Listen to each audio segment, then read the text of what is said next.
conference, which today marks the opening or its opening, is Local Philanthropy, Localization, and Power. Communities driving their own development. Our communities driving our own development. To do this, of course, there are these mechanisms, localization, shift the power, that all inform how we mobilize ourselves to ensure that we can drive our own development. And of course, to kickstart this conversation, it is obviously important for us to explore what Southern CSOs' perspectives on localization, domestic resource mobilization, and shift the power is all about. That, of course, will be the theme of today's conversation. And before we dive into that, ladies and gentlemen, permit me to invite my colleague Nancy Kusikan-Kam to share with us some insights on a piece of research that was conducted to understand or to explore what are the perspectives of diverse actors on localization, on shift the power, and on domestic resource mobilization. This piece of research actually commenced in the month of May this year, and we got some very interesting findings, which my colleague will be highlighting, just key excerpts from this piece of research. And of course, you will be having the full research once we publish it, for your exploration. At this juncture, ladies and gentlemen, join me to welcome my able colleague, Nancy Kusikan-Kam, to share with us some key insights, that we teased out from this piece of research that was conducted. Nancy, over to you, please. Thank you very much. Thank you all colleagues and everyone for joining this conference. So I'll be sharing my screen to share with you some of the insightful feedback we received from our research with the Global South Civil Society actors. So earlier this year, we began an interesting journey to look at what shift the power and localization is.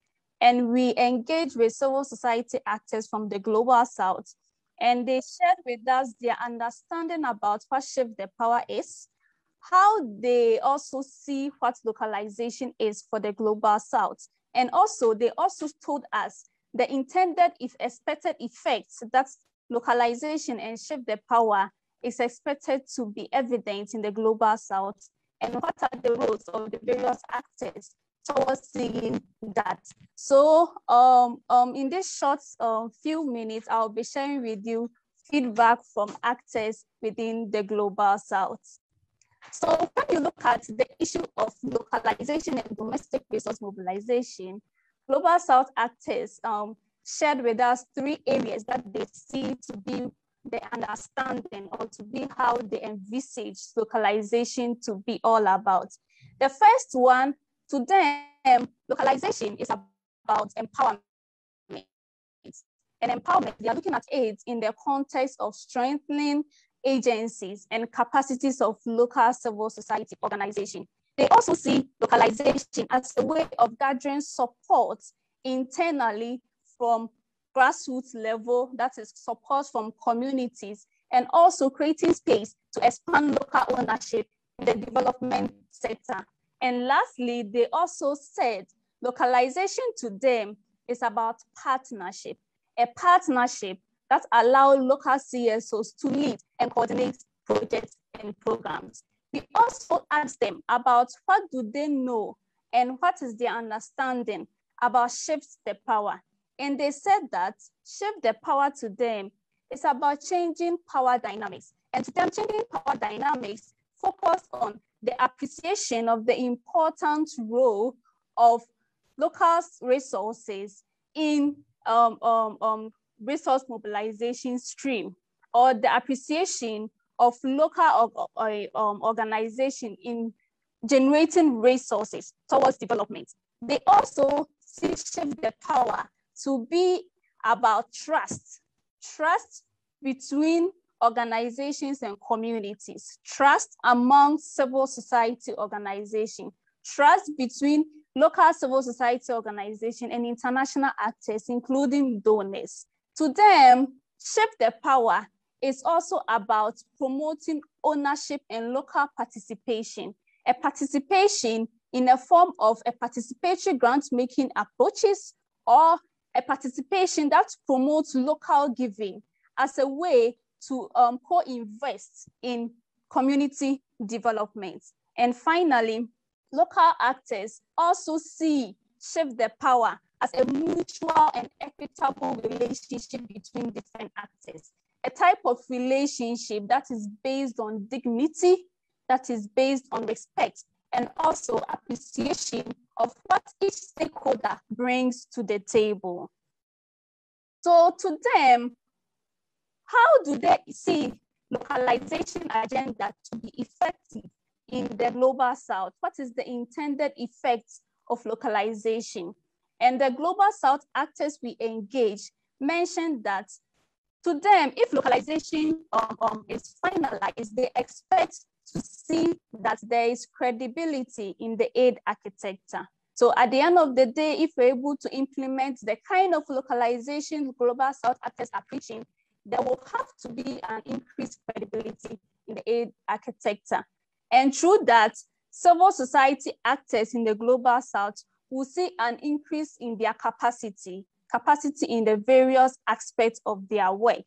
There will also be equitable partnership and collaboration among communities, among civil society actors themselves, and also between civil societies in the local level and also at the international level. For them, when localization is really effective, you will see that there will be a balance of power between actors in the global north and also actors in the global south. And finally, through this, there will be opportunities for local actors to now co-create their own projects and programs with different actors at different levels. But for this to happen, organizations that we engage and actors that we engage throughout this process shared with us some expected roles of actors within this space. For donors, they told us, or they shared with us that for this to happen, donors should change their perspectives and orientation about grant making. Donors should also recognize how local civil society actors can also play in the development sector as partners. Donors need to be have a self-critical introspective, and on how they can treat and work with local actors as equal partners. Donors must also look at their institutional mechanism and ensure that they create flexible funding opportunities for all actors within the development state. They also shared with us that donors must also see to have transparency in the funding stream, transparency that will create a longer funding opportunities for all partners in the development space. And finally, donors must also create the enabling environment for local philanthropy, the environment that supports the work and recognize the abilities of local civil society actors to mobilize resources locally within their constituencies. And for African governments, or largely for governments within the global south, actors we engage express these things that they expect our government to also perform to ensure that we see the localization the way we want it to happen. The first one is for our government to revisit our institutional and policy framework and provide some incentives such as tax exemptions for donations of private sectors and other philanthropic organizations that support the work of civil society organizations. Governments must also change their priorities when they are negotiating with donors and international actors.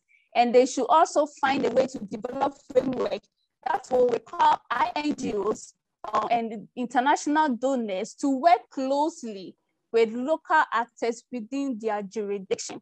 And also, it is also required that governments within the African context and also generally in the global south needs to provide resources to support the work of civil society within their jurisdiction towards the development activities.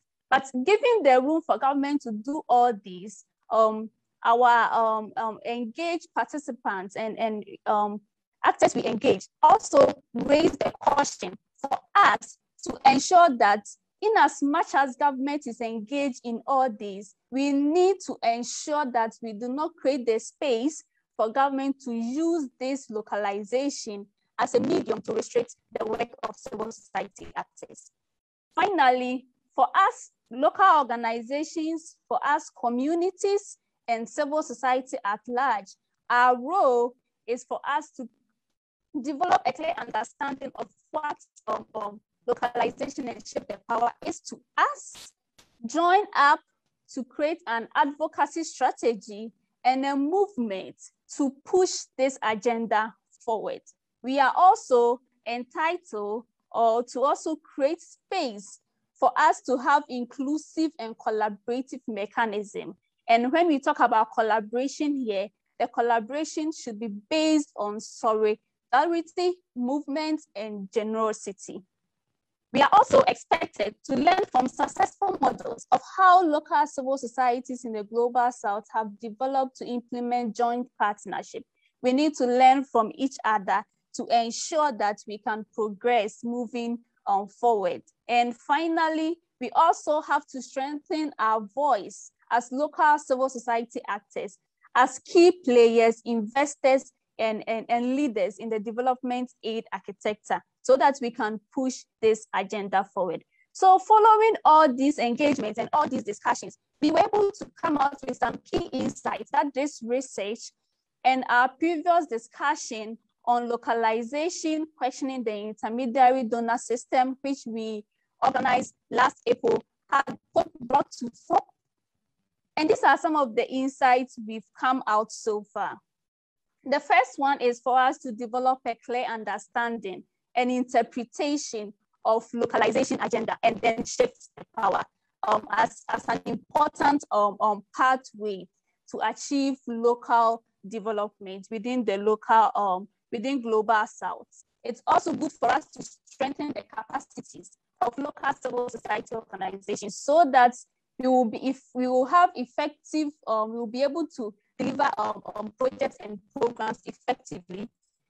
We also need to ensure that there is equitable partnership among all the actors in the development space. Actors, including communities, local civil society organizations, international actors, and donors. Other set of insight that we also got were for us to also recognize that African philanthropy is something that is emerging, which we need to recognize. However, we've also noticed that as it's emerging, most of it is tilted towards service delivery kind of activity, unlike in areas of advocacy and social justice issues. So these are some of the things that we will also have to recognize. Also, we need to also see the importance of our existing culture and practices of giving, culture and practices and norms that is rooted within our communities. Recognize these cultures and amplify them and to strengthen and promote the culture of giving.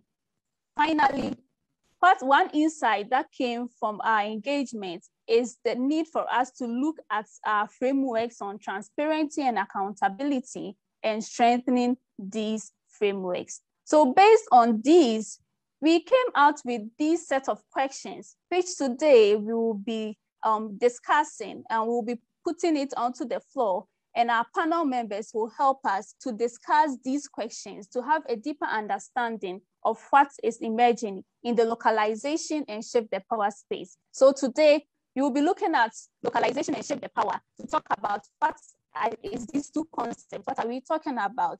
We will also have this question on how can we support local organizations and communities at a grassroots level to understand and shape as well as drive the localization agenda in our context. We will also have this question to explore. How can localization agenda contribute to a bigger conversation and processes around transformation of aid and towards a vision of the future we see Africa investing in? We will look at what kind of supportive ecosystem, architecture, and structures we need to ensure that communities and their institutions have what they want, what they need to achieve the vision we all envisage. And finally, today, we will be discussing the kinds of joint in building and community organizing efforts we require to achieve the vision of local agency and ownership within the localization agenda for our communities. So at this point, I would like to hand over to Jim for him to take the floor. Thank you. Much for this quite provocative insight, and also these questions that we'll be taking, further to exchange with our panelists this evening. Of course, I want to welcome you once again. And just to let you know that this initiative is being championed by WAXI in collaboration with the Star Ghana Foundation, the Global Fund for Community Foundations, with support from the Save Denmark. And so we are very grateful to our partners for the great support. Today, we will be exchanging with a wonderful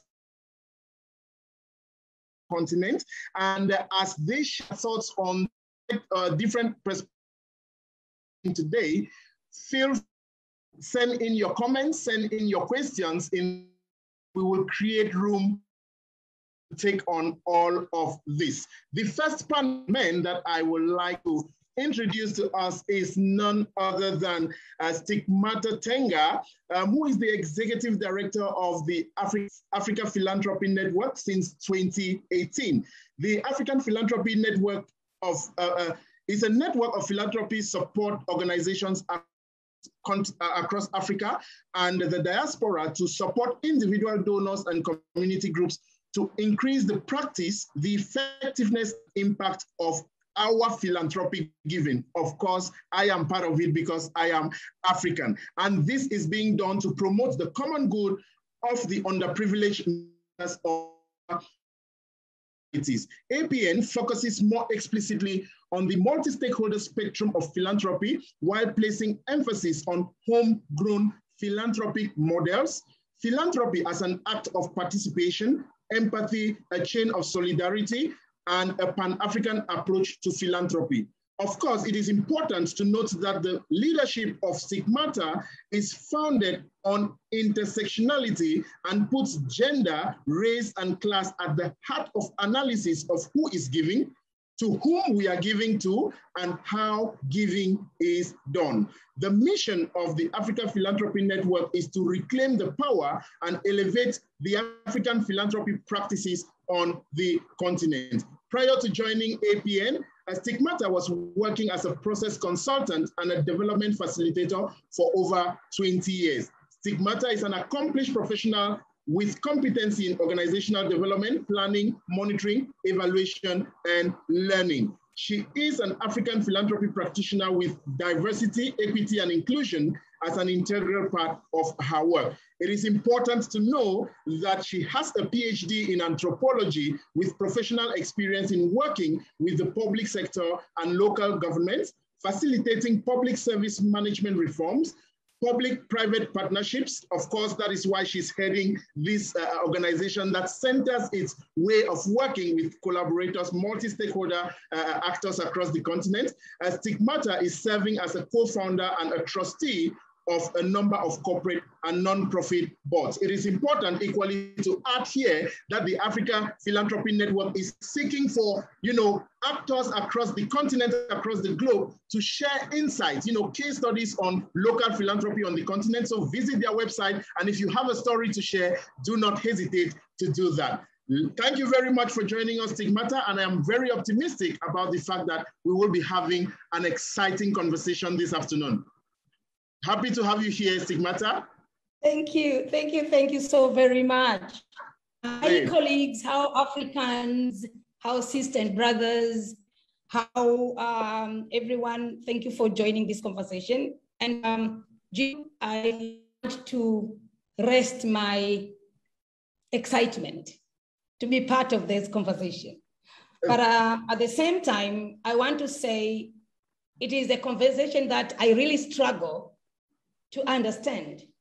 And I also struggle, how can I fit in and make a meaningful contribution? And I think I'm not alone. The research that has just been presented to us also revealed on the same.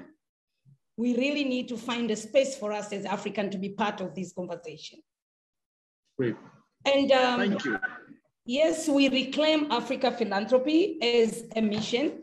And before I start, I really need to ask everyone here to congratulate me for really to help me to congratulate our three organizations who came into partnership and convened this conversation, because it is so timely and very important.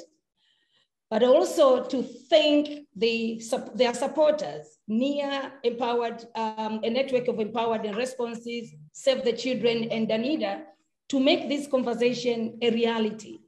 Because oftentimes, if those in power would not wish to make such conversations happen, they rarely happen. So thank you in many ways. Thank you. Thank you very much, Stigmata. I will come back to you in a short while. Permit me to just introduce the other panelists, and then we dive into our conversation. I know you have a rich depth of experience that you would be sharing with us this afternoon. Permit me to introduce us to Mr. Cesar Ngule, who is working for the KCDF, which is based in Kenya, the Kenya Community Development Foundation, as a programs director. Cesar is an experienced and skilled project management professional with over 14 years demonstrable experience providing full accountability for planning, structuring, leading and executing projects and programs for high impact. He is highly skilled in organizational development, market systems and social enterprise development, education programming, environment and climate change mitigation, and a secure livelihoods approach in the context of community-led approaches and local philanthropy, all aimed effectively at shifting power to communities. He's a seasoned trainer and facilitator, passionate about experiential learning and training methodologies that actively engage participants towards behavior and attitude change as a result and enhanced skills and competencies. Prior to joining KCDF, Cesar was a manager at Food for the Hungry International and Caritas Kenya, where he worked with numerous communities to design and roll out health education and livelihood programs. He has implemented multi-year programs with funding from various government and intergovernmental organizations, private and public foundations, corporate and other grant-giving non-governmental organizations. Thank you very much, Cesar, for joining us. And we are very positive about the fact that we will learn a lot from your wealth of experience in working with these amiable communities we have on the continent. Thank you for joining us, Cesar. Thank you very much and for doing justice in that profile, but to also appreciate the centrality of KCDF in my being here and in helping me also amplify the entire force of localization. Thank you. Thank you very much. And the last but not the least, of course, is someone, those who took part in the webinar we organized on localization, sometime in the first quarter of this year, would be familiar with. He's none other than Mr. Cheno Ba. Cheno Ba is the co-founder and co-chief executive officer at Purposeful, an organization that works so that girls and their allies have access to the resources, the networks and platforms they need to power their activism. Purposeful is rooted in Africa, but working all around the world. At 15, Cheno founded and led a children's forum network, a mass movement of children who mobilized to demand their voices be included in peace and reconciliation efforts after Sierra Leone's brutal civil war. I'm sure from his interventions, you will know that he's a born activist indeed.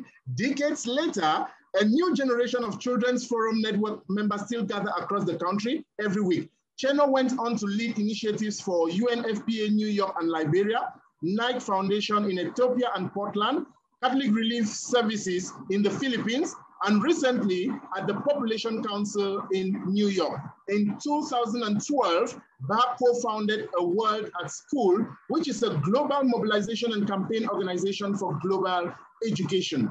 He has been appointed to several high-level panels by the United Nations on education, youth security, and gender discrimination over the years. Chenna, we are very, very happy to have you here with us. You are very much welcome. I am delighted to join again, and really just heartened to see so many friends and allies from across the continent who have connected, and I'm really looking forward to this conversation. And as always, an honor to be on the same panel with you, Stigmata, and as well as Cesar. So this is going to be great. Thank you. Great. And so, Chenna, I would just like to kickstart the conversation with you. And, we've been talking, the theme of this 3 days conference is localization, local philanthropy, and power. And just to key themes or key phrases that are driving, this agenda is actually localization and shift the power. From your perspective, what is the relationship between shift the power and the localization agenda? So thank you very much. I gave a lot of thoughts to this coming into this conversation, and I was worried that you're going to start with that question, and then I was going to just start by throwing a major, as Stigmata was saying, you were struggling with the whole concept yourselves, and I struggle as well. And a part of me thinks, we should just start by acknowledging how problematic some of these concepts are, and what the difference is between the theory and the practice. So the intent of localization, supposedly, was to move particularly resources and make sure that development is much more local, coming out of the so-called grand bargain, the Global Humanitarian Summit, all these big organizations. And again, in the context of a growing movement around the world around specifically, decolonization, the Me Too movement, and questioning structural racism and how it impacts different sectors. In the theory, the intent of localization, apparently, was to say, hey, we have to ask questions ourselves. We're supposed to be the sector that is for justice, for equality. We're supposed to be the do-gooders. And yet, structurally, and in our practice, we either intentionally or inadvertently replicate the very systems, practices, policies, and patterns that A, privileges those who are in the global north, B, privileges the way that they think, their knowledge, their systems, and their institutions, and in doing so, perpetuates this hegemonic perception of us in the global south, of us Africans, particularly the Black and brown people, that somehow we need to be saved, that somehow we lack that dreaded word, capacity, that somehow they need to give us and check on us and treat us and, do spot checks and all this risk, that somehow we are so inherently risky. Of course, that is very different from what the reality is. And coming into this conversation, I think we should acknowledge upfront that the localization agenda sets itself a very modest goal, that the global humanitarian resources will shift in terms of where the money will go indirectly. And they set themselves a very modest goal. It was 25% of these resources are supposed to now come directly to local organizations. That was the so-called intent. But let's interrogate the effect, which in my line of work, that's what we always say. We don't judge your intent, we judge your effect. What's happened? The fact is, the goal was by the year 2020, they have failed woefully. And it's because you cannot, Martin Luther King famously said that power will never give up power willingly. Power doesn't give up power without a fight. these institutions, these organizations understand that there is a certain power, inherent power, disparity, and even the tokenistic, largely tokenistic agenda that they set, that they're going to make themselves feel good by directing these resources. And keep in mind, they failed to reach 25% threshold after they had rigged the system. They rigged the system that transformed these big international NGOs into so-called local organizations. Why? Because the people that were setting, in fact, the very parameters that they were going to judge this intent, this goal by, again, were the international institutions, these big NGOs.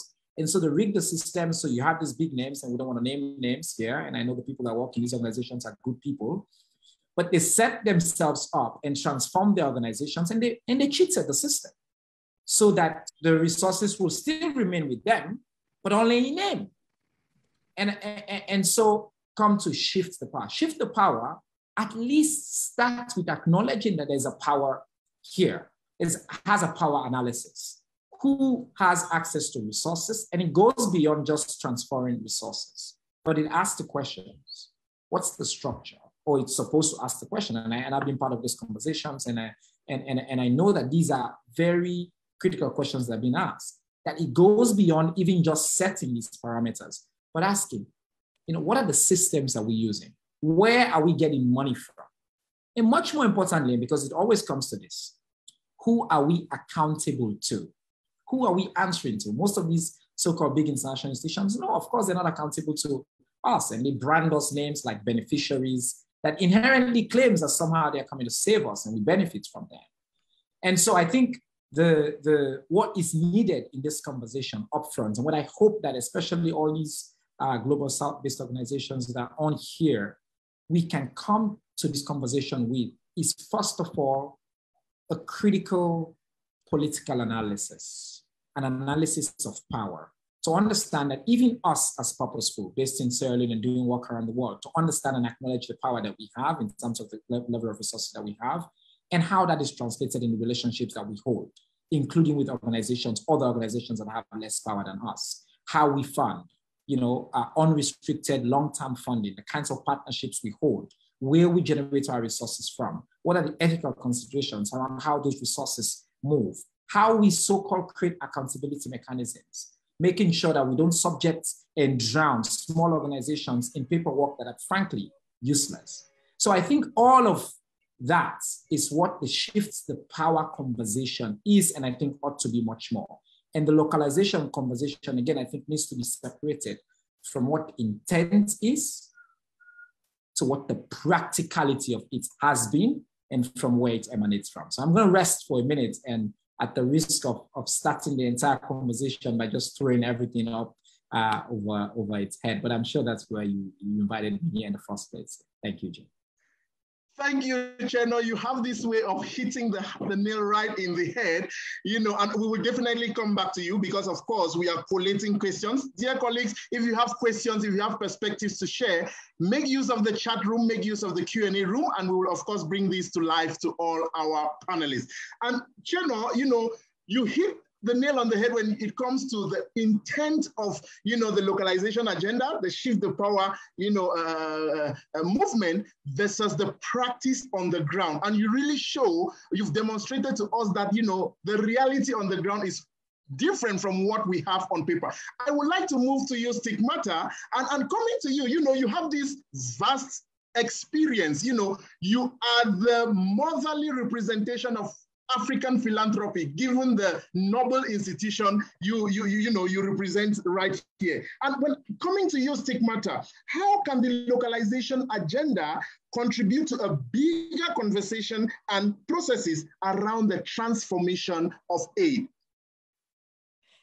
Thank you so much, Jimmy. And I'm so excited that I think there are so many mothers and fathers and grandfathers and sisters and brothers of this, the conversation that are geared to lead into, transforming the way development is done in the continent. Thank you, Chenwa. I did not hear that bang, so I'm waiting for it to come on a later stage. But allow me to frame my response around fundamental question that asks, in the continent with so much resources and people-centered policy framework, why so many people have so little? And how can we be thoughtful about ways to address this? And how can we make sure that community voice is at the policy making and decision making table? I think this is what I've been asking myself. And when people say, well, it is education, or it is agriculture, or it is economic empowerment, or we say we can claim it is civil society, or the state or private sector, or it is people, or it is community, I think the answer is yes. Poverty is all encompassing, and it is violent, and it is very, very unnecessary. So we really need to change the way development is done in the continent. And localization agenda is promising us that. So we really need to find a way to be at the center of the agenda itself and at the driver's seat of the conversation themselves. So when we are thinking about, the vision we want of community-led development and resource-based reforms, it is very much timely to think about domestic philanthropic giving and community philanthropy as drivers for social and systems change. And we need, therefore, to reclaim the power in domestic resources, financial and non-financial, in addressing Africa challenges. So I'm so glad that most of my colleagues who participated in the study, they also alluded to the same. So now, in responding to the question you have asked me, if we are to make localization agenda contribute to durable development and inclusive growth in Africa, I think the following is in the priority list. First, the wider trend by international NGOs and donors to shape operating environment. And in that context of instability and raising autocracy, the political will of international community to empower institutions is challenged. And this is what my brother Chenwa also said. So the spaces for independent civil society is under threat. Small civil society organizations find it very difficult to compete within the system dominated by larger actors. And I would really like to use this space to also argue and suggest that in annual evaluations, especially of the grant bargain structure, to also prioritize participation and coordination of the localization agenda, aiming to unlock a more transformative approach, because for us, until now, I think it does not work as much for us. And there is a need to think and rethink about how coordination can look like in future and allow conducive processes to engage in a conversation and transformation of aid, and having a bold vision of what is the hybrid model that works for everyone. And especially Africans, because we need to play an essential role in investing in and reclaiming the space in our own development, because it has been hijacked. And we need to make sure that most of the language which is in the localization, which is very difficult, and some of the jargons there are very difficult to unlock. So we need to make sure that that language is not really blocking local actions, because it is very common that local actors are last to be asked about what they think. And too much time is taken into the aid architecture. Because for us in communities, our needs during the dry season are different from the needs during the rainy season, and these seasonal periods happen in a year. So we really need also to look into the practical issues for us to use the practicabilities as the key enablers to strategic transformation. So rethinking coordination is important. Trust, I think, need to be at the center. And here we are seeing that humanitarian organizations are not that much listening to the people. So we really need to see how we can make all these humanitarian organizations start listening to the people. Like the people have said what they want through the study. So we really need to listen to them, but we also need to work with civil society actors and other development actors who knows what is needed and why community need what they need. We need to deep reflect on what ends of power dynamics that my brother spoke about we need to have, and reflect on the latest experiences and barriers. It is about the imbalance of power between communities, national, regional, and international. And it is also about global North and global South. So we need to act in all transactional relationships and make it true partnerships. And there are so many examples already existing of true partnership. What we really are to do is implementing them. Respect and power need to be at the center. And this brings me to ask myself about how then transition, how can we transit from to the equitable kind of balance in our relationship? Because I think that is very important for us to build a broader conversation and a bigger conversation on this agenda. I will start with donors. I think for donors, we really need to give better funds to respond. Income relationships will not yield results we need, and they keep us out of the equation. So it is necessary for donors not to go beyond the allowable terms of their engagement. Remember, what we are saying is we want to drive our own development using what is already existing. So we will only invite external actors to help that to happen. And relationship we would like to forge will be the relationship that— Hello, Stigmata, I think we lost your sound for a bit. Okay, can you hear me now? Absolutely, 5 on 5, thank you. Okay. So what I'm saying is, I think I will continue because I was talking about the importance of external actors to wait until when they are invited to play a role. And we really need the relationship to be embedded on the value of trust and respect when we work together. But for local actors, for us, we really need to learn how to use what we have. We have people-centered solidarity mechanisms and systems for self-help. And we have community resource mobilization systems that works very well and that provide a framework for building mutual accountability, trust, and most importantly, they retain high respect on people's dignity. So we really need to use that as the basis for us to build the vision of development we want. But secondly, we really need to also see to it that we are able to work with the government to recognize the value of the resources we have within our own continent, within our own communities. Because it is very sad to see that today we are fighting for the government to recognize the positioning and contribution of philanthropic giving and community philanthropy. Really? Because if they had recognized that, they would have opened the environment for practitioners to make philanthropy thrive. And we don't see that, not with the private sector, not with the civil society sector, not with the donors. So we really have to see how can that work. But again, I would also like to touch the importance of bringing localization discussions at the community level from the donor capitals. So thank you again to the partnerships and their sponsors who supported this conversation to take place. Because if that is not taking place, then it will take us a lot of time to be able to realize what we need and make ourselves presented at the decision-making tables and in the policy framework. So another thing for me, it is funding. Under the localization agenda, country-based pooled funds are cited as a very important route to channel funding to local actors. Colleagues, if donors want these pooled funds to truly deliver on localization, I recommend that they put significantly money to it and encourage strong representation of local actors at all levels of the governance and coordination.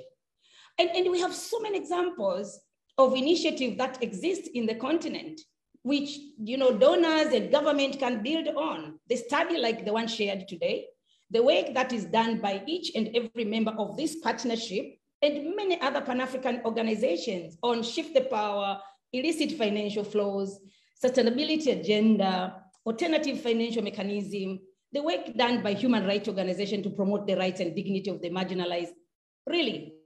So all that offer lessons for promising models that African can engage with because we are engaging with that. The fourth thing which I wanted to talk about here, which also my brother Cheno talked about, it is about the need really to adapt corrective measures when it comes to risk management, compliance, due diligence, and accountability, because they really suffocate the work that we want to do in the continent.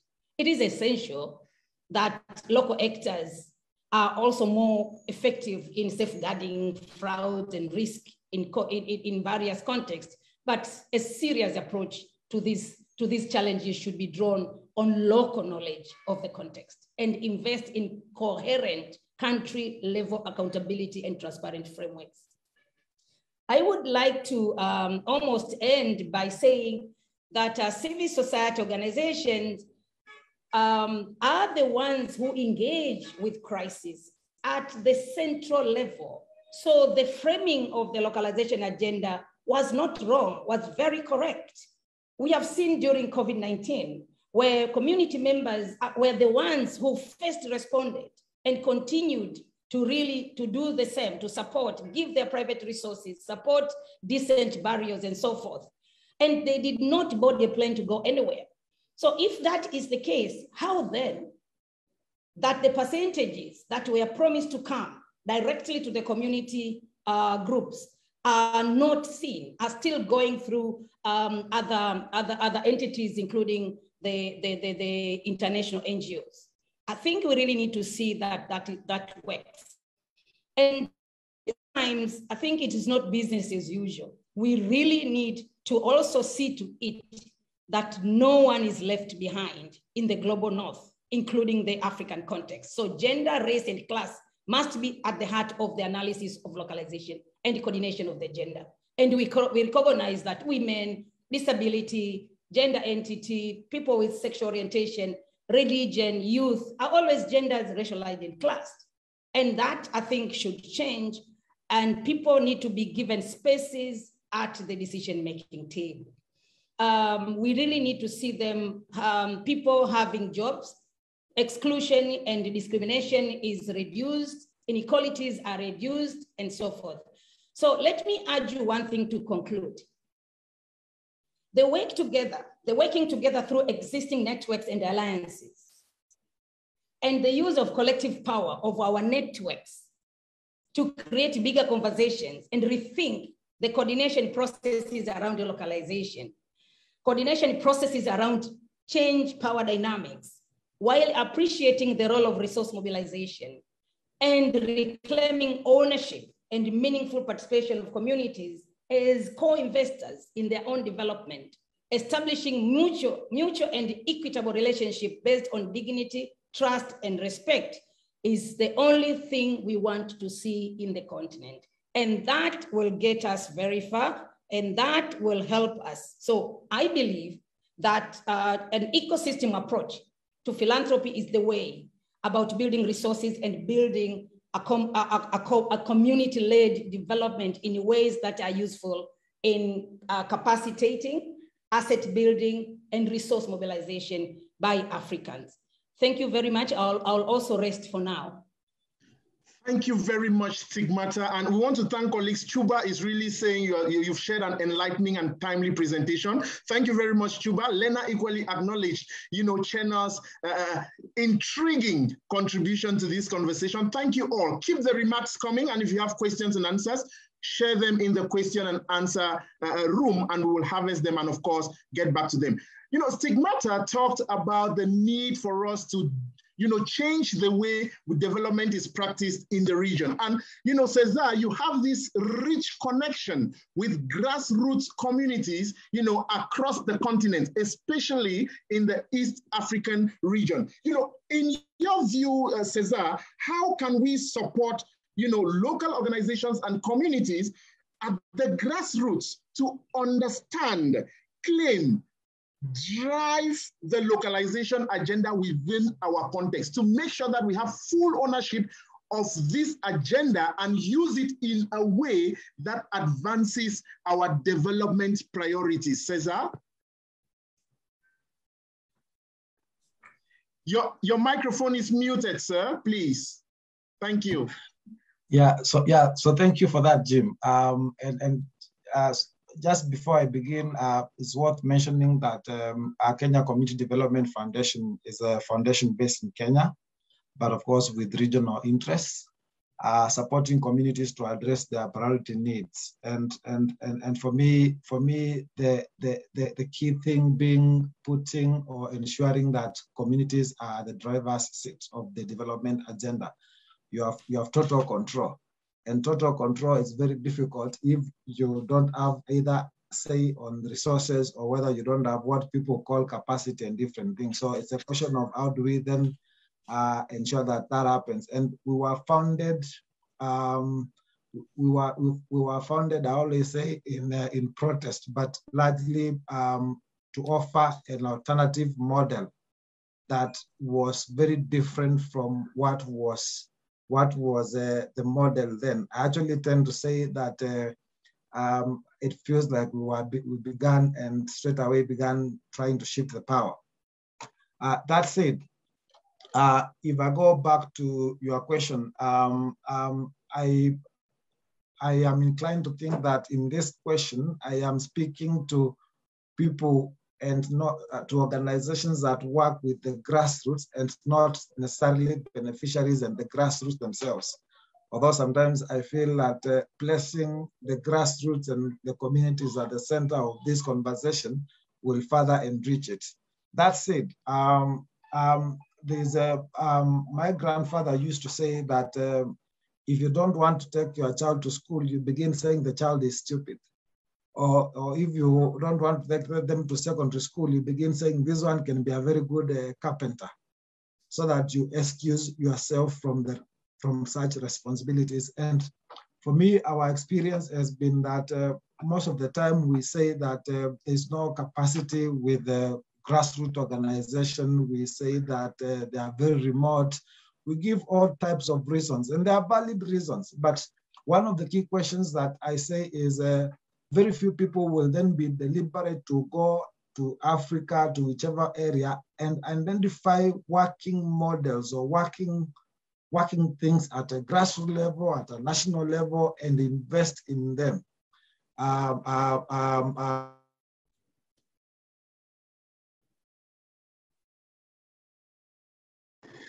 Cesar, please kindly check your connection. You may want to switch off your video exceptionally, just to ensure that we enjoy the bandwidth. I really like the proverb that you shared with us here, that if you don't want to take your child to school, you say the child is stupid, and some interesting conversations are going on in the same line in the chat room. Divera Duan is actually saying, because capacity building usually just means upward financial reporting and monitoring, it's about covering the risk of the donor. And some of these things are some of the professional ways that we give those excuses that may be contributing to the failure of the system or the inadequacy of the system that we are all in. And I hope that we can basically, through this conversation, find ways of providing recommendations that can help us all to address this. Cesar, are you back? Are you back to us? Yes, I'm back.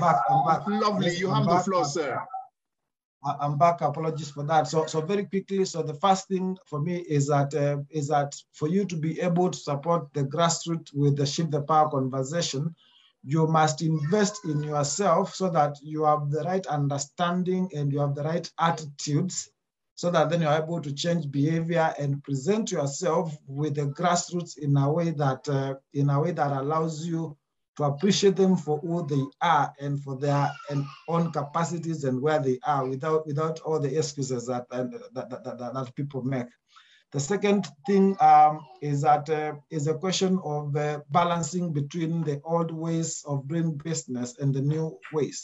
So if you're still very obsessed with very good, you want a very good proposal, you want very good M&D frameworks, I am telling you the grassroots are more about doing and not necessarily all these issues. And that is why one other thing, if you want to support the grassroots, is that you must be willing to adapt other measures of accountability, other measures of determining impact, and sometimes also appreciating their language of what they define as impact, what they define as success. And if you do that, then you free yourself from the mentality of bringing what you think is right.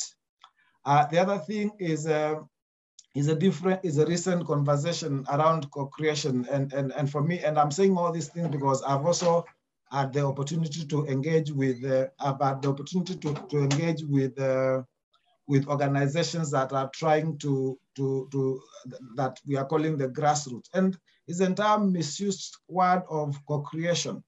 So if you're saying that you're co-creating, but you also don't appreciate the power that you wield, then you will go there and you will say that you are co-creating, and at the end of the day, the end product, what Chanel was calling the result or the effect, will still be a replication of what you had in mind.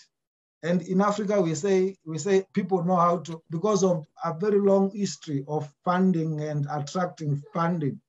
A lot of organizations also, unfortunately, also have the capacity and the skills to tell you what you want to hear. So how then do you then engage in that discourse in a way that you are co-creating, but you are aware of the immense power that you hold? Just because you are in the pipeline, the funder knows you, or you are the funder, you have the resources and all that, and all those types of things. The other thing is very few people invest in building relationships beyond the proposal, beyond the project. How many people in the funding architecture currently will call a funder and just have a conversation, just connect with people, connect with the grassroots organization as a person? Because at the end of the day, it's never about, and those are the pathways that allow people to begin surfacing and engaging without a lot of bottlenecks around power. You begin seeing each other as a person, as people are relating, as people have a common shared agenda. The other issue that I wanted to speak to was investing in horizontal learning models, or ability to appreciate their. In all these years, we can't be tabula rasa, we can't be an empty slate. You come to Kenya and you will find KCDF, or you will find another organization. There are models that have worked. So how can you promote and program in a way that we can't still be innovating is good, but how have we supported the things that seem or that have demonstrated success? Or are we every other time running after one new development fad or seductive terminology to the next? And at the end of the day, you look back after 20 years and you've really done nothing. The last one is also what I would call decolonizing aid in the way we do business. And in this, most of you, I can tell you that a lot of very few grassroots organizations in Africa and in this part of the world know the word co-funding or unrestricted funding. But go to where it all comes, where most of the traditional architects of development, and people have unrestricted funding, people have co-funding. But what do they do when it comes to funding? You come and in the name of co-creating and in the name of whatever, you restrict it with an agreement that then specifies what are the deliverables and everything. What have you done? How can we pass on some of the benefits that we enjoy from? And let me tell you, the donor, at the very end, the very person who's giving on the streets or anywhere, those people are very flexible. But something happens in between the pipeline, and at the end of the day, you have restricted funding. Of course, we are trying to say that we will raise resources locally and everything, but I tend to think we can aid. Localization is not about organizations in Kenya bearing all the burden of development. It's about a world that cares for each other. And to finalize, in conclusion, is that it's just a sentimental remark that I would like to make, that we are the generation that is currently in leadership in different places. And if we don't play the role, and if we don't listen to the wind of shifting the power, what will happen is that our generation, or our kids or grandkids, they will shift this power. I have no doubt in my heart. But they will look back at us and wonder what we were doing in this current generation. Thank you. Cesar, that is really a call to action that really triggers, or pushes, I should say our moral consciences, moral institutional consciences, to do what is right now, as opposed to leaving it to our children to do it. And you hit the nail on the head when you talked about funding. And Majid Wissel, in the chat room says, funding is often just for activities, little core funding to actually build their organizations. Just to say, participants are agreeing with you. And Shamrid Padunu also says, funding, it really just cares about the deliverables per activity that this funding is allocated for. Thank you very much for those very insightful perspectives that you've shared. And we've actually raised some critical issues about the fragmented nature of the aid system, particularly when it comes to the localization agenda. And one question that has been asked, we will come to that question, but before we get to that question, I just want to find out from you, and maybe I'll come back to you, Cheno, in your view, how can we then, in this system that per what we are sharing does not wholly favor grassroots organization, the way it's been structured, the way the power dynamics interplay between the different actors within the system, how can we support local organizations and communities at the grassroots to have an environment, an enabling environment, an architecture that will really help them to exert their best foot forward when it comes to championing the development agendas that they've set for themselves? What kind of architecture can we put in place to ensure that, we have a system that is fair to actors at the grassroots? Over, Cheno. Thank you so much. And oh, okay. I just wanted to really thank all the participants. I see there's a very exciting conversation going on in the chat. And for those who are following on the streams, you're missing out because the link is on fire. And just what a privilege as well to be with all of you. And thanks for these very kind sentiments. I'm tempted to be like, yes, let's have this conversation. Let's dig deep into that again. Let's go more on these. So thank you all. So what can we do? I think, look, as you said, I'm an activist and at Purposeful, we take a movement building approach. What we really need to do, and I think oftentimes either we're not aware of the power that we have or we're almost afraid of the power that we have. And sometimes to build up, you need to break down. You need to be willing to look at the systems and the structures and institutions that exist and say, we can no longer be complicit in this system that is inherently unjust and that essentially continues to treat us as subjects and not as partners. And the way we do that is first to acknowledge that indeed this is how the system is built. I think if you look at the aid industry and why they fund in the way they fund, why these, again, I really always like to make a difference between the individuals that work in the systems and the systems themselves. I work with a number of multilateral organizations and big NGOs, and these are good people. They wake up in the morning, they want to do good, and that's important. But we all work in institutions and structures, and I've worked for some of these big institutions that were never in fact meant to really create development in our communities.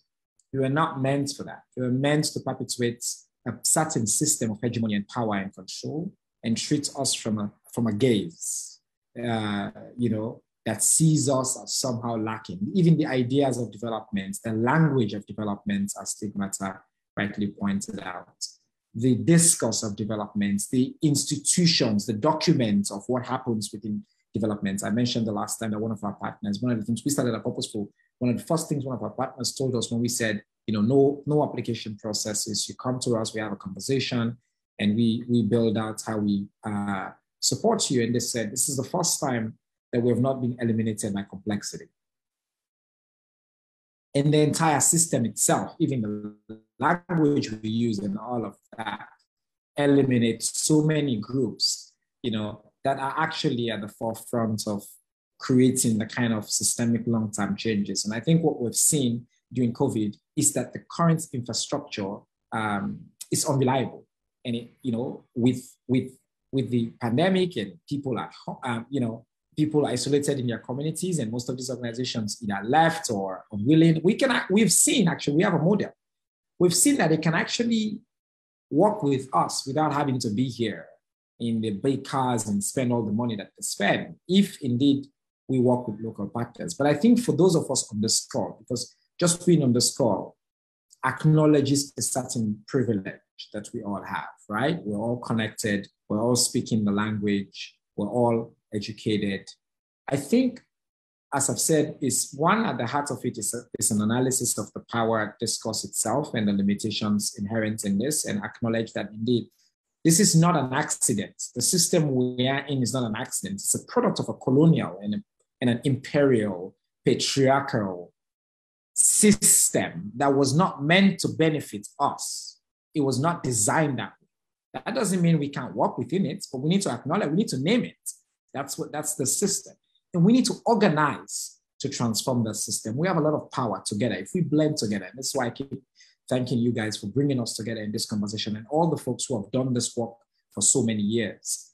Is we need to come together. We need to build up this voice. We need to begin to show in our practice what we try to do at Purposeful. So last year, we had a rape crisis in Sierra Leone, and everybody was talking about it and shouting and jumping about it. And we said, let's raise resources to show that we can raise money, that all that money goes to local organizations that are at the forefront of dealing with the rape crisis. And people were eager to give. In less than a month, we had raised over $100,000 from Sierra Leone. It was the first platform. We said Sierra Leoneans contributing for Sierra Leone. And we were able to do that because we had the credibility, we engage people, we created a system and make it easy for them to do it. But that's not going to be enough on its own. We need to as well on our own. Again, we demonstrate that in the way we do. We demonstrate that in the way we give money by giving unrestricted funding to registered and unregistered groups, by cutting all this ridiculous red tape that, again, is a colonial, it comes from a colonial system that treats us as people that are inherently either unworthy or untrustworthy. So that system, we need to interrogate that system and ask ourselves those questions. And if we organize ourselves and say, hey, we're not going to engage with you on these terms that you put forward. We're not going to engage with you anymore on these terms that treat us somehow, again, as beneficiaries. We're going to engage with you as partners. And if we come together, because what happens right now, if we are purposeful say we're not going to do that, the next NGO, they just want to survive. They're going to go in and they do the bidding of these systems. But if we create our own systems, and I see some people were asking, oh, are we ready for this? Of course we are. Even asking that question itself is feeding into that certain system. The idea that somehow we don't know what we want. No, we know what we want. It might be different from what the Western conception of development is, or from what the product is. We're not trying to create mini Switzerlands or mini New Yorks. That's not our ambition. We want to create a society. And I think, Jim, you mentioned at the beginning, or it was Nancy, that actually raising resources locally is part of our culture. I went to school. My school fees were paid by not just my mom and dad, but by people in the community.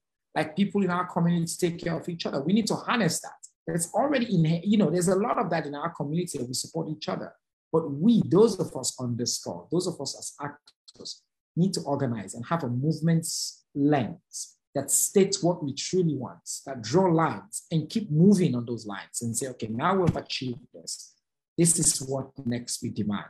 And if we can do that, I think we can significantly interrupt this global development space that currently just really treats us as pawns. Thank you very much, Cheno. And I'll come to you, Stigmata.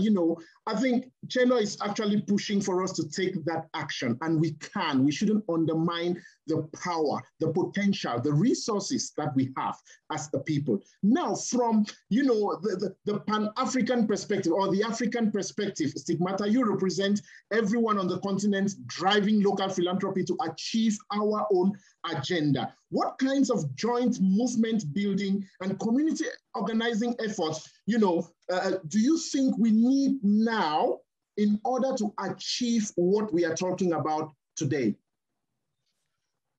Thank you, Jimmy. Thank you so very much. And thank you, Cheno, and my brother who spoke before Cheno Cesar for the contribution.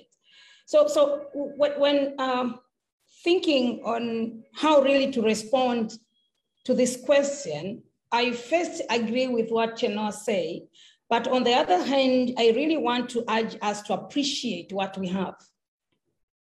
We have existing systems, existing structures that have always built social cohesion. Failure to appreciate that, we are looking for trouble. So what I will speak about is the emerging kind of models that are building on such structures. But if we have models which claim to be very new and find their way to penetrate and work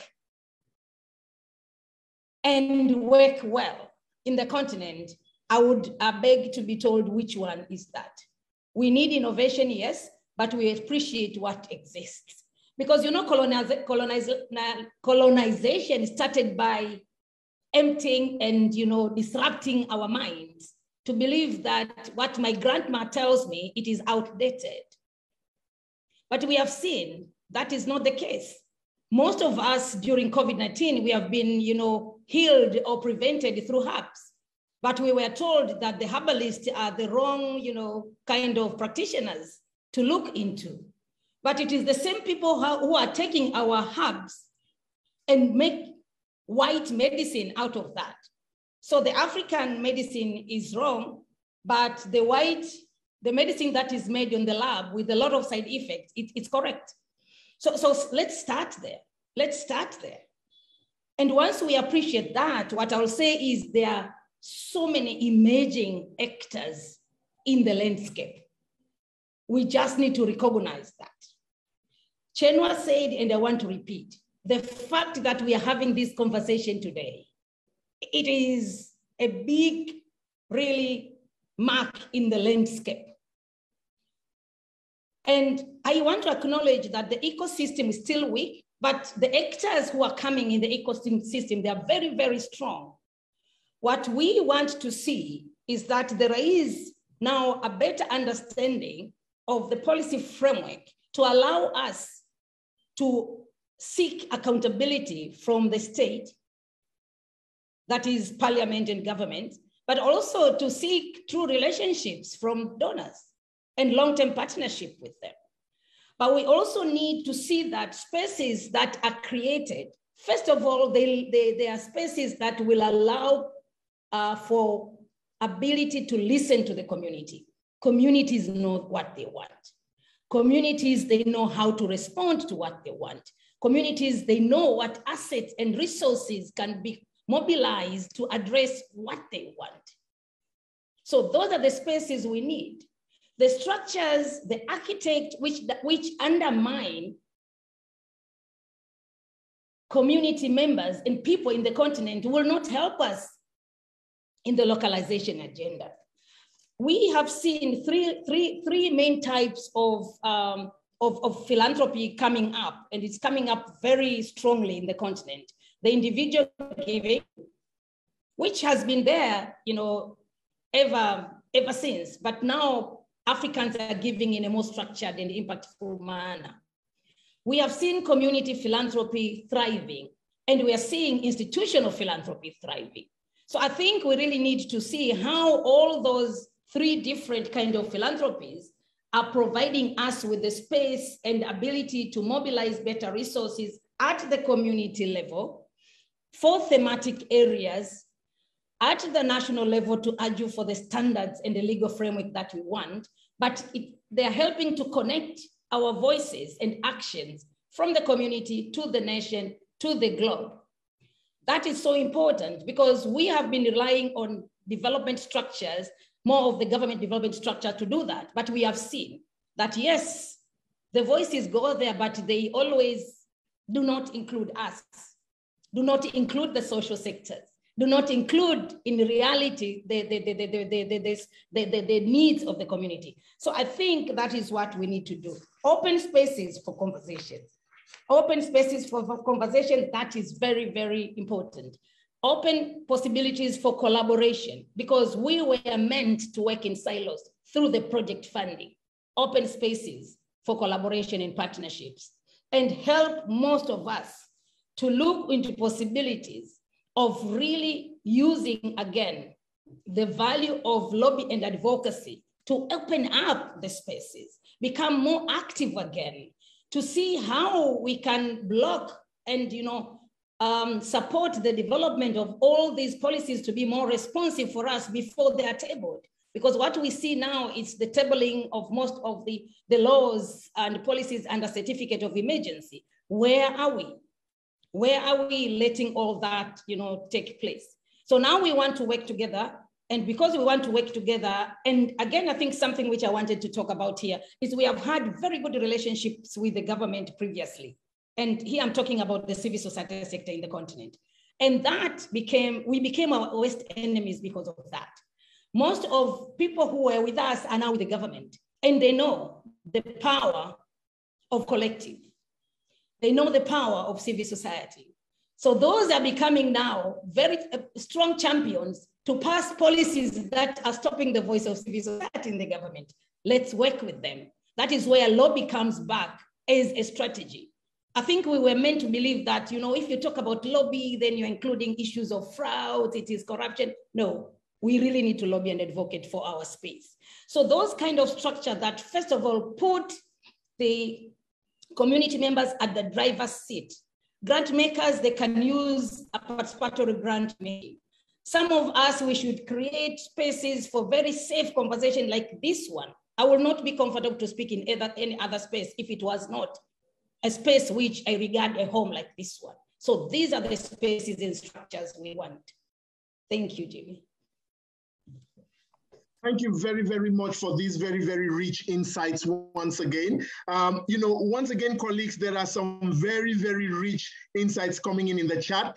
Share yours, tap from colleagues what they are sharing there, and let's keep the conversation going. There are just a couple of questions that have been asked, and I'll invite my colleague Nancy to share the questions. We'll just take a couple of them, get the perspectives of our panelists. And please, if you have a response to any of these questions, do not hesitate to share them in the chat room. I think, let me just take a comment from Naomi, who says, Cheno, I agree with you. We need to show in practice that we have the power. We are accountable, we are credible, and ready for meaningful engagement. Ladies and gentlemen, those are some of the powerful contributions that are coming in, in the chat room.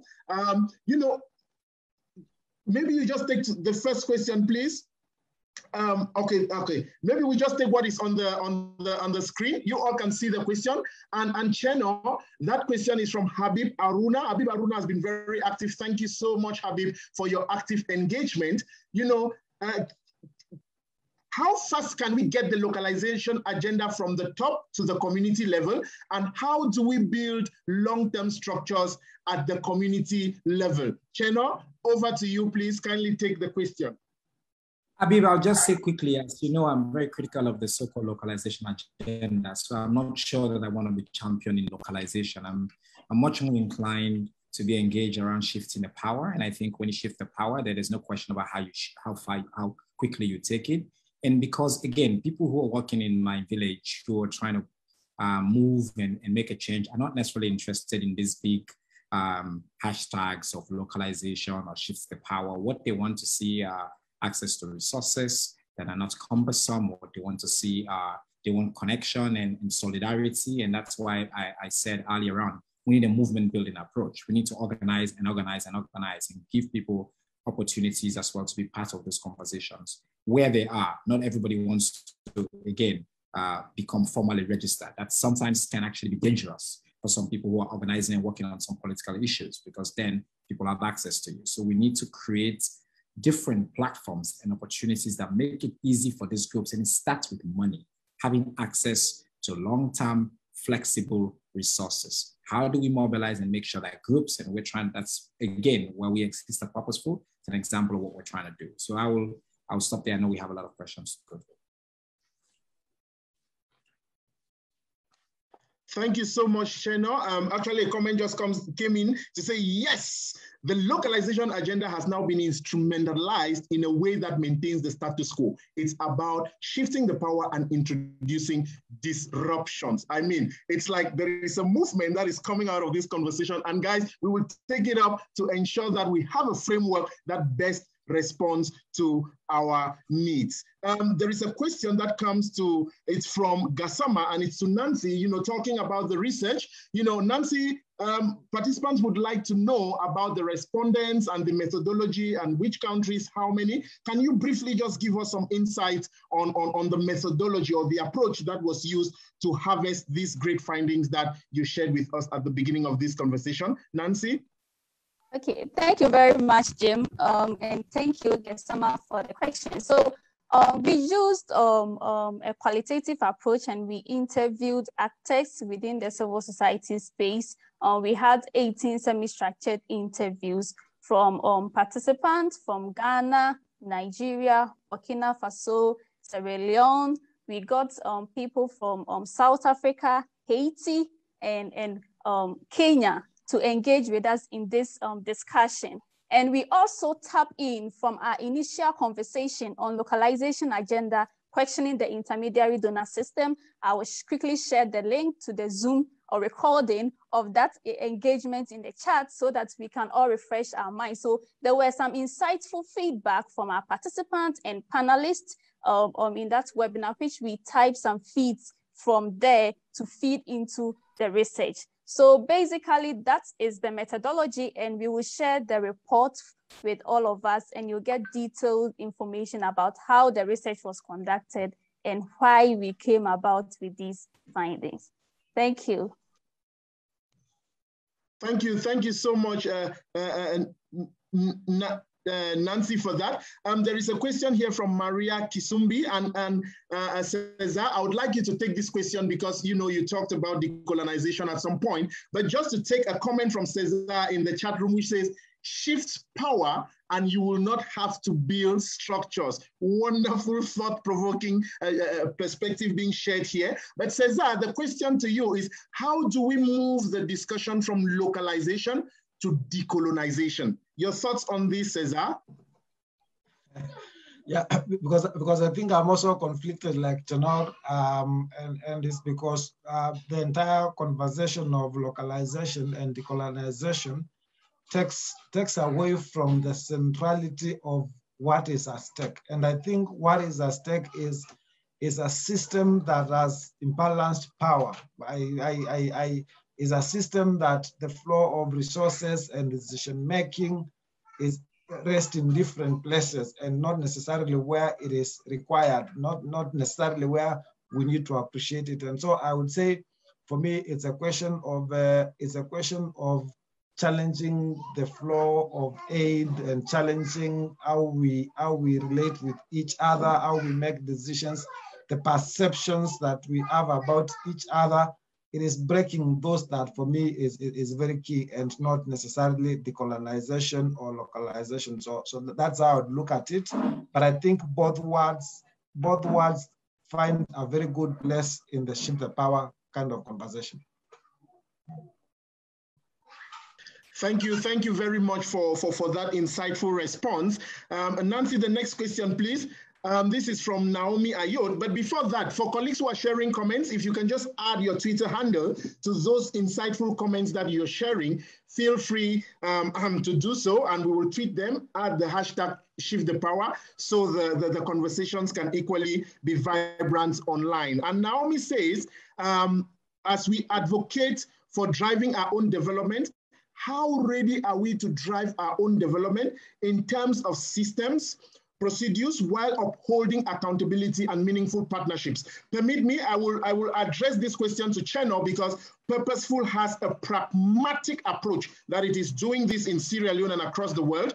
And just to send you a teaser, please join us tomorrow to really hear about Purposeful's story and that of 3 other organizations across the continent. You don't want to miss that. You know, so Cheno, just share your thoughts on this, and then we'll also take a Stigmata's perspective on this, please. Cheno? Yeah, so I think first I would say as a framing thoughts that I think I alluded to this earlier on, that we have to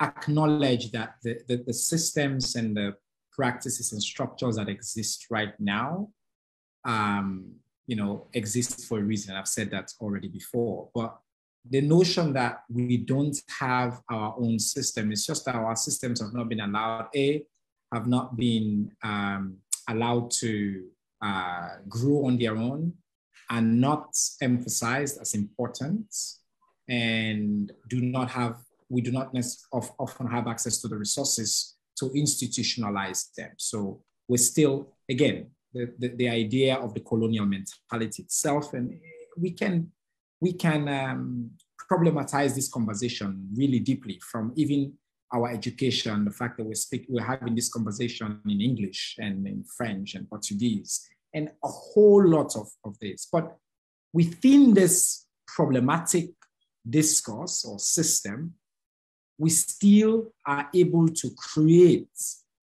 the structures that force change and begin to hold the aid industry as it is accountable. And I think an example of what we are trying to do at Purposeful, for example, right now, is we have a portal. You don't have to apply every time. We don't put out a call. You join in, you put the profile of your organization, and you can contact us through very different means, and WhatsApp and phone calls and things like that, and we'll list that. And when we have opportunities or we have resources around specific thematic areas, we contact these groups and engage with them and make sure that they have access to these resources, again, on their terms. And this is really important, on their terms. The ways we raise resources, and I just mentioned the example, and that my colleague will speak about tomorrow. I want to emphasize that if you can't, please join tomorrow as well. Josephine will be on. And we'll talk about really a local example of how we were shocked by the success of this local initiative when we created just a little bit of structure and gave people opportunities to engage and told our own stories, that this is about us and we can do this and we can channel it and do it in a transparent and in a credible manner. So I think the big answer to this question is, do we have the systems and the structures? Yes, and I think that's what Stigmata I was just mentioning. Go back to our communities, the way we organize. We're not, they didn't just kind of come overnight and teach us how to build our own systems, but our systems are built on more solidarity, on supporting each other, on respecting each other, on building together, on not on this capitalist, imperialist, exploitative system that we're now caught in and sometimes don't know how to get ourselves out of. Thank you so much, Cheno, for that. Stigmata, do you have a few words to add to that? Please, Nancy, yes, please, Stigmata. Yeah, I can add very, very shortly. I think the value of advocacy means that there is a collective need that a group of practitioners wants to unlock. So when we ask about advocating for driving our own development, in fact, we are not advocating for. We want to reclaim our own development. But we are advocating for the correct and respectful aid structures and systems. I think this is how I'll phrase the question.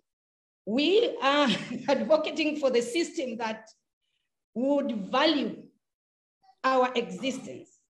But long-termness of the community, I think there is nothing as long-term as community structures. Communities are there to exist. They never move from one way to another unless they are a movement that is looking to change one issue, then they'll go back to their where they exist. But communities, as we describe communities, are there to exist. So they are the longest long-term structure than anything else. Systems exist, I've said, in the communities. But are these systems that have power to fight for the balance of the power dynamics that comes with money? Because we know the act of money is the act of power, and we really need to interrogate that. So for me, and when we talk of accountability, I think the accountability mechanisms are there, but we are meant to account upward. So for the long-term sustainability of our agenda, we really need to start accounting horizontally, because that will be accounting to what we want, not what the power holders and those who gave us money want. Meaningful participation, yes, we have never had issues with the partnerships in the continent. I think this is a continent where we talk about Ubuntu. We believe that I am because you are. So partnership, meaningful partnership, yes. But if you want us to fulfill your obligation by filling on a template which have languages that we don't understand, or if you want us to fulfill that meaningful partnership by obliging to the compliancy and legal requirements that are difficult to uphold, or something that we don't know of, there we have a problem. But solidarity and our values and spirits of Ubuntu really talks about our strong ability to partner with any actor. Thank you. Thank you. Maintain the same question, Nancy. I think this is a very important question, and we would like to hear Cesar's thought on this. But before we come to you, Cesar, just a comment that came in from Jonathan Glennie. Decolonizing aid, localizing aid, it's so unambitious. What about replace aid with something appropriate for the 21st century? What a thought-provoking question, and we will be discussing that on Thursday. For those who do not know, this is a conference that continues tomorrow and the day after tomorrow, and we will be interrogating what possibilities can we put in place to make sure that the aid system works for all of us in the global south. But in the meantime, Cesar, what is your take, about, the question that has been shared to us by Naomi? No, I agree with Stigmata and some of I don't think there lacks alternatives to accountability. I also read a comment somewhere on the chat, counting is counting, and I do agree. But it is sometimes it is a tone, it is the objective, it is a thinking behind it, which then influences what people tell, because sometimes or whether people lie or tell the truth. And so I am of the school of thought that more things I've seen people have created learning hubs or peer exchanges, and they are learning at a very local level. I've gone to communities where you go and they have a mechanism of knowing which organization is doing what, and they can tell you who is a bad egg and who are people are working or doing something. So when we talk about alternative, I don't think we are saying throw everything that has happened and then institute new things and new ways of doing things. We're just saying appreciate more things that people at the grassroots and organizations at the grassroots uphold as accountability mechanisms, and invest a little bit more in that, as opposed to just wanting to invest on the project itself, on the delivery of the projects. Invest in those learning ecosystems, learning hubs, things of that sort. And I think that would be my comment. Thank you very much, Cesar. The next question, Nancy. I'm sorry, colleagues, we may not be able to take all the questions, but just be rest assured that your question if you've asked a question today, maybe the answer will come up tomorrow and after tomorrow. So please don't miss any of these days. The question from Majid Wessel, I hope I pronounced the name correctly. What I would really love to have also at some stage in meetings such as this, leaders of the big NGOs and donor institutions, Danida, SIDA, any plans for that? Oh, yes. Just to say, the third day we will be having actually the localization advisor for Save the Children Denmark. And just to let you know that this initiative is being championed greatly by Danida. It's being supported by Danida. So they are following the conversations. And of course, the concrete recommendations we are sharing here will inform their practice. If they are supporting this, it's because they are willing, they are open to ensure that together we define a system that addresses the concerns that local actors are having. The next point is, when it comes to localization from Southern perspectives, it is more about development. Is it more about development alternatives, more about prioritizing domestically defined issues, understanding of global issues, more politicized perspectives? Just to go into the side of things a bit, can the panel please reflect on this? Anyone to share your thoughts on this when it comes to the localization from Southern perspectives? You know, Cheno is not a fan of the localization agenda. Stigmata, what is your take on this question? What is the centrality of localization from Southern perspectives? What's your take on that, please? Stigmata? Yeah, thank you so very much. I'll quickly respond. And I think I'm on the same side with Channel. That is why I said I'm struggling even to see how can I make meaningful contribution on this agenda, because I think this agenda is not coming from the Global South. It is not our agenda anyway, but because it is here and because of the relationship that we have with the Global North, we really need to see how we can fit in. So yes, because the agenda is not ours, we are also putting on the table what issues in our agenda. And we are saying the priority issues in our agenda is people-centered development, is community-led development. And because we have so many resources that can respond to that, we really need to be able to unlock the potential of resources we have locally. And I think that will be my quick response. Thank you very much for that very insightful way of addressing this. Once again, ladies and gentlemen, we may not be able to take all the questions that have been shared. We are really, really sorry about that. Because at this juncture, a lot has been shared by the panelists. A lot has been discussed in the chat room. We thank everyone for sharing those insightful, thought-provoking questions, thought-provoking comments. They are really, really very helpful in helping us to expand our thinking and redesigning our frame of mind when it comes to local philanthropy within the aid system in the Global South, particularly in Africa or on the continent. At this juncture, I would just want to take a rundown from our panelists. You know, what will be the key message that you would want to drive across from these very insightful conversations of today? You know, because it's important that, you know, you help us, you know, to share what is your key takeaway and what you think we can equally take home, you know, from these conversations. And colleagues, if you have key takeaway messages, drop them in the chat room. We will share a couple of them. And when we do this, you know, I will come to you, Cesar. But before I come to you, just to tell you, all our conversations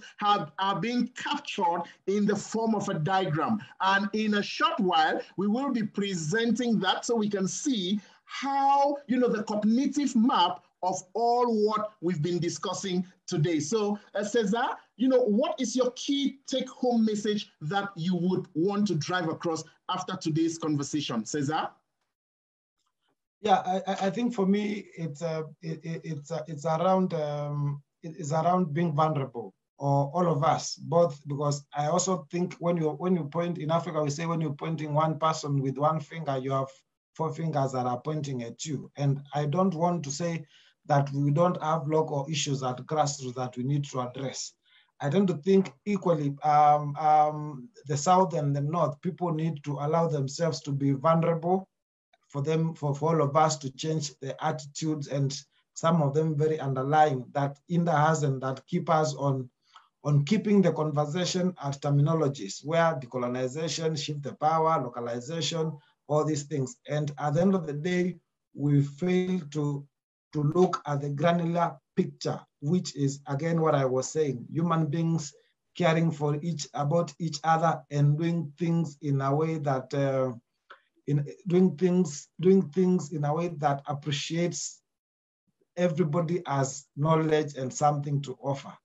I tend to think it's just a challenge to all of us to be vulnerable and to begin making bold steps and small steps. And some of you have already made steps. I don't think this is to say that we are hearing this conversation for the first time, but after this conversation, what is that one thing that you've wanted to do around changing practice that you will go and implement in your own organization? Amazing, amazing, Cesar. Human beings appreciating each other. That is the centrality of what we are talking about. And Chenor, Purposeful has demonstrated beyond reasonable doubt that it is an organization that puts human beings at the center of everything worth appreciating each other. Within the scope of this discussion, what is that message that you would want us to take home? Likewise, you taking home after today's conversation, Chenor? Top line for me is really an invitation for us all to think and question. The so-called global development, global aid industry is not neutral. It came out of a certain system that was not designed to particularly liberate us. The history of that system, the structures and the systems of that system continue to perpetuate itself. And that system is not going to change itself. So by giving us agendas like localization and things like that, which by the way, even modest as it is, perfunctory as it is, it's not critical enough. It doesn't question itself. It doesn't question power. It doesn't hold itself accountable. And it even fails at the very minimal standards that it sets. But we here need to know that that's not how change happens. There's a history of change. There's a history of social change. There's a history of systemic change. And Martin Luther King was spot on. Power never gives up power voluntarily. We're not going to be nice to this global aid system and all these people about how they give us money. So we need to question that. We need to acknowledge that power, and we need to organize and create that alternative and demand that alternative. And together with the momentum that I think that we're building now, just not on this platform, on social media, elsewhere, in our interactions with these development partners, we can call for, and that's one of the things we're also doing at Purposeful with the With and for Girls Fund, With and for Girls Collective, is to shift the conversation and to ask people who fund particularly girls and non-binary groups across the world to rethink how they move money, how that money is power. How do you move that money? What does that mean? Who has access to those resources? Who is making the decisions? Who is in the room? Who is not in the room? And questioning the power that you have, in fact, even from these feel-good, do-good international organizations. I think if we can question, understand the roots of this, and really mobilize, organize amongst ourselves, we have a very good chance to move from this rhetoric of localization to actually shifting real power in real ways that make real difference in our lives. Thank you for having me. Thank you so much, Chenor. Very strong message there. We should reflect how we move money. You know, I'll be coming to you in a short while, Stigmata, but you know, that point you shared, Chenor, resonates with what Deborah Duan has shared in the chat room as her key takeaway. It's a question: how do you move from shift the power to take the power? I really think we should, maybe tomorrow or after this conference, our next conference is how do we take power? That is something we should be thinking about, ladies and gentlemen. Nuruddin Salifu said, thanks for this conversation. My take home is that localization is designing the agenda from the perspectives and aspirations of the people of Africa. Ladies and gentlemen, keep the perspectives coming at this juncture, Stigmata. You are the last but not the least. The executive director of the Africa Philanthropy Network, a network that champions that solidarity for us as Africans on the continent and in the diaspora and our supporters at large to promote local philanthropy to drive our own agenda in meaningful ways that we want for ourselves. What is that take-home message that you are sharing with us and for us today? Stigmata? Your microphone, we can feel the energy, but your microphone. Thank you so much for this opportunity. I think one thing that I'll start by saying is that I believe that what we have is systemic problems. And a way to save systemic breakdown is for you to do or to address it through systemic build-up. Use every single resource you have to respond to the need of that human being in the community. Use every single resource you have to build that community so that they can respond to their own challenges. And our job is really to remove barriers that stand in front of people and stop them from acting and responding to their own needs. We need each other. We need each other so that we can move the needle of localization and realize the potential of domestic resources and philanthropy in the continent, so that we can acknowledge that we have resources adequately for us to respond in our communities. Come out with those silos. Lastly, I want to give all of us a very polite reminder, because this conversation is about localization. It is about resources in the continent. It is about shift the power. So a polite reminder is that we all have power, different types of power. And if we do not start acknowledging that power, it is very easy for others to step all over us. So let us recognize that power. There is dignity in influencing our own destiny. Love you all and keep safe. Love you too, Stigmata. Thank you so much. In the comments, Shamrik Padunu says he agrees with you 100%. I can equally see in the chat room, people are asking where can we get the recording. It's being streamed live on Facebook. So it is going to be on the Facebook page of the West Africa Civil Society Institute. But also we will be sharing the recording with you. And in the days ahead, we will have it on our YouTube page. Just a couple of quick actions before we actually close. I'm happy that the conversations are still coming in the chat room. You can enjoy those. In the meantime, we would want to see how all our conversations resonate in the form of a picture. And we want to especially thank Greenhouse Cartoons of Johannesburg, who have dedicated time to partner with us to ensure that, beyond a text description of all what has transpired, we can have a pictorial view of what this conversation was all about. We are going to pass on the sharing rights to Sandra, who will just share with us. It is just for us to have a mind view of what has transpired today. Tomorrow she will continue, and on Thursday we are going to have a full blown out picture, of everything that has transpired here. So Sandra, can you please share your screen? Thank you very much, Sandra Kellerman, for the wonderful job. I am very curious to see what had, oh my God, shift the power.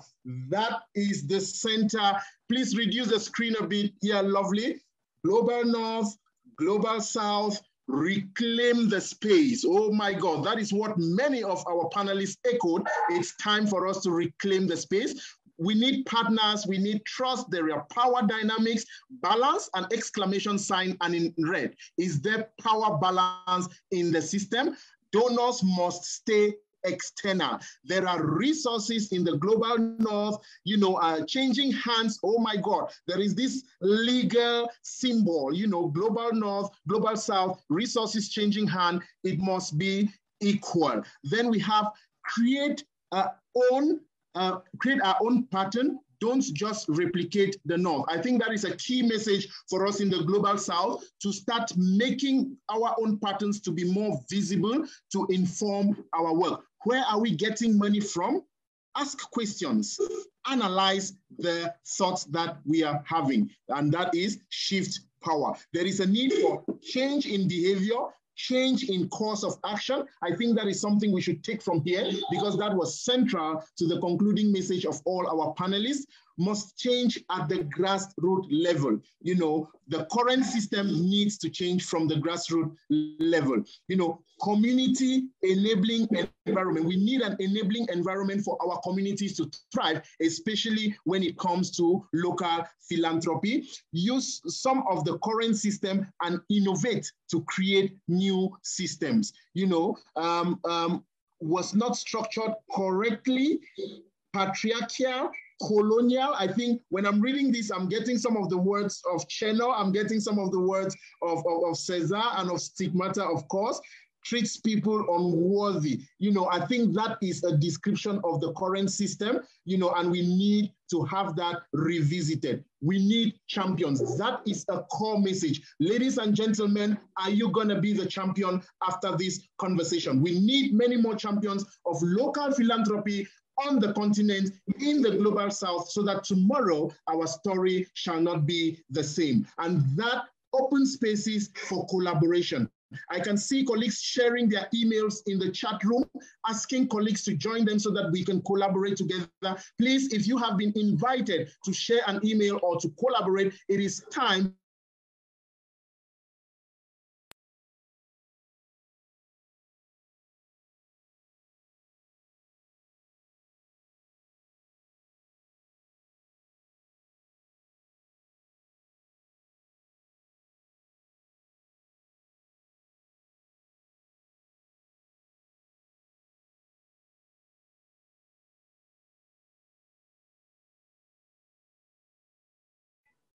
In our communities on the continent. There is an eye looking at everyone here. It could be your eye, it could be the eye of a stakeholder which says, change the way we view each other. Accountability to each other, not just upward accountability, and communities must build. From today, key messages: change in attitudes, care for each other.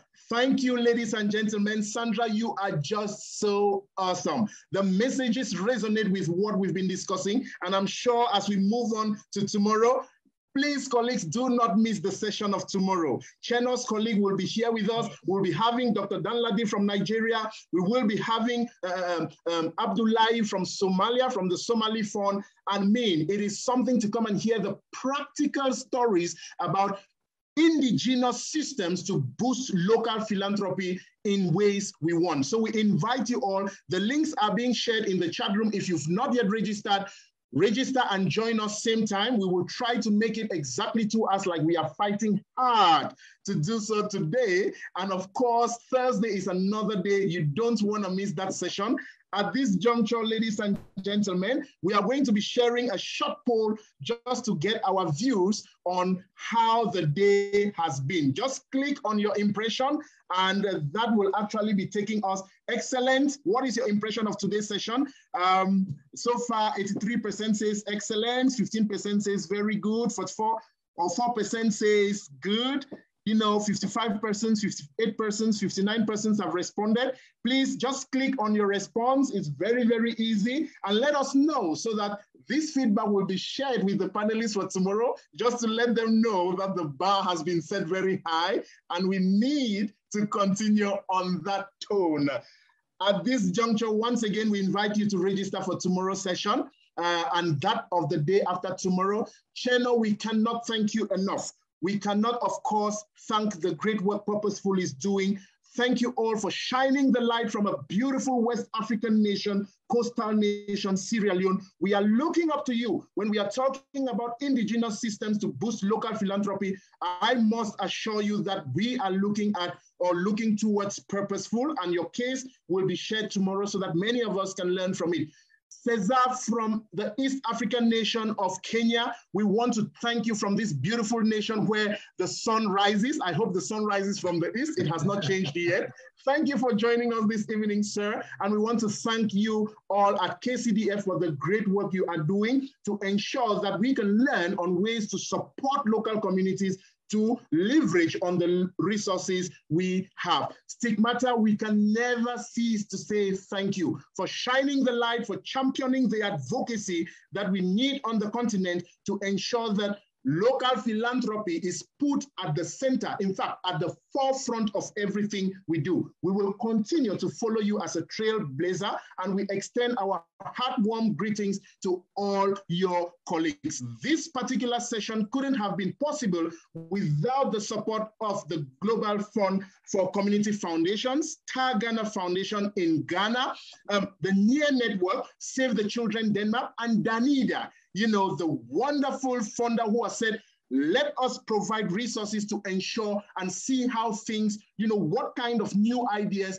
or ideas on things that are happening can be shared so that we can together learn from. Thank you all. The poll is right here in front of us. 68% of us here say the session of today was excellent, has been excellent. 26% say it's been very good, and 7% say it's been good. Sandra of Greenhouse Cartoon, thank you very much for summarizing the wonderful conversations today in that beautiful picture.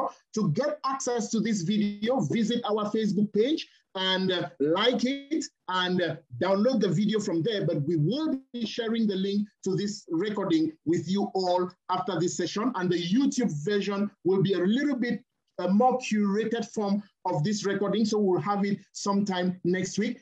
Thank you all, ladies and gentlemen, and to my able colleagues at WAXI, from Charles Van Dyke, Omolara Balogun, Nancy Kankam, Fifi Boateng, Shadare, Ayodeji. Thank you all for the wonderful contribution to make this happen. Tomorrow, dear colleagues, I have not mentioned the name of my executive director, the very wonderful and amiable Nana Asantewa Afajino. She will be joining us tomorrow. And of course, for those who know the Global Fund for Community Foundation, Jamie Hodgson, Ibrahim Tanko of Star Ghana will be with us on Thursday to share their perspectives, but they are following the conversations now. Thank you all once again, and we wish you all a wonderful evening. See you tomorrow for another exhilarating session. Thank you, Cheno. Thank you, Cesar. Thank you, Stigmata, and bye-bye for now.